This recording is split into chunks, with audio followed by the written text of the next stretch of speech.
আসেন ভাই আসেন, কি খাবেন? বসেন, আসেন। কি খাবেন ভাই? ডিম চাটনি আছে, ঝালমুড়ি আছে, আপনারা কোনটা খাবেন? তাহলে মামা কি কস? ডিম তো বাসা প্রতিদিনই খাই, চলো ঝালমুড়ি খাই। ভাই আপনাকে দেখা তো স্পেশাল লুক মনে হইতাছে, তাহলে আপনারা আমার দোকানে স্পেশাল ঝালমুড়িটা অর্ডার করেন। তাহলে মামা মজা করে বানান স্পেশালটা। এই বেটা, স্পেশাল মরিচ অর্ডার দিছস? কয়টা প্লেট জিগাইছস?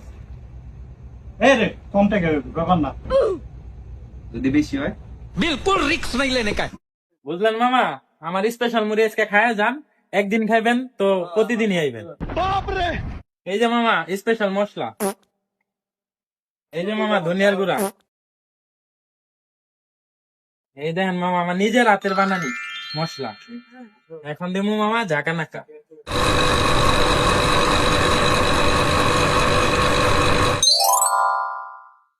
ভাই এই যে আপনাকে স্পেশাল ঝালমুড়ি ভাই, এতক্ষণ দেরি করার জন্য ধন্যবাদ। খা স্পেশাল মুড়ি খা। স্পেশাল মুড়ি খাইতে হইছে। ওই মিয়া খামো না আপনার এই মুড়ি, এটা কি স্পেশাল মুড়ি মিয়া? দুইটা মুড়ি দিছেন আর 3-4টা বুট দিয়া স্পেশাল মুড়ি বানায় লাইছেন। ওই বেটা এখন উঠোস না কি লেগা? খিদা কি তোর বেশি লাগছে? এই বেটা কই যাস? মুড়ি বিল দিব কেটা? এই মেয়েটা স্পেশাল মুড়ি মিয়া ফাইজলামি করেন।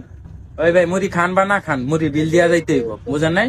নয়তো নলি গাইটা হালিম বানাইলাম কই দিই। ওই মিয়া আপনার কয় টাকা বিল হইছে? ধরেন বিল রাখেন। বিল দেওয়া হয়েছে তোদের দোকানটা বাইরা যা। তোর লিগা খালি 100 টাকা রাখা দিল।